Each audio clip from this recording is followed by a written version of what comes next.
Hi all, welcome to automated resolution of terminated process on Windows operating system using Splunk and Rundeck. In this video, we are going to demonstrate resolution of identifying and restoring a terminated process from log files on Windows operating system using alerts from Splunk and resolution from the Rundeck. The complete process is orchestrated through the Jenkins pipeline. The tools which are used for this scenario are GitLab is used for source code management, Jenkins is used for continuous integration, Splunk is used for monitoring tool, Rundeck is used for runbook automation tool. Let's explore the workflow of automated resolution for terminated process restoration on Windows operating system using Splunk and Rundeck stage by stage. In the first stage, Jenkins job will pull the script from the GitLab. In the next stage, Jenkins will transfer and execute the script on the Windows node which has the instruction to terminate a process on the machine.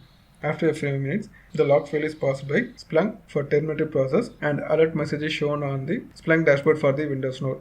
Now one alert mail is sent to the admin user and Splunk will trigger the Rundeck job. In the next stage, the Rundeck job will execute the script to restore the terminated process on the Windows machine. Once the Rundeck job completes, the terminated process would have been restored and it has come back to normal on the Windows node and the resolution email is sent to the admin user. Finally, the terminated process restoration resolved message is shown on the Splunk dashboard for the Windows node. Let's see the pipeline in action. First, let us check the Windows node on the Splunk dashboard. Now, let us trigger the Jenkins job. In the first stage, the Jenkins pipeline job is pulling the script from the GitLab. In the next stage, Jenkins will be transferred and execute the script on the Windows node. In the next stage, the terminated process detailed alert message is shown on the Splunk dashboard and an alert mail is sent to the admin user. In the next stage, a Rundeck job alert is triggered from Splunk.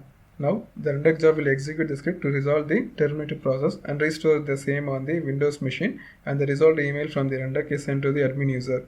Finally, the resolution of the terminated process for the Windows node is shown on the Splunk dashboard and then resolved email is sent to the admin user. This is the complete workflow of automated resolution for terminated process restored on Windows operating system using Splunk and Rundeck. For more information, please browse www.zapias.com. Please follow us on social media, links are available in the description. Like, share and comment on this video.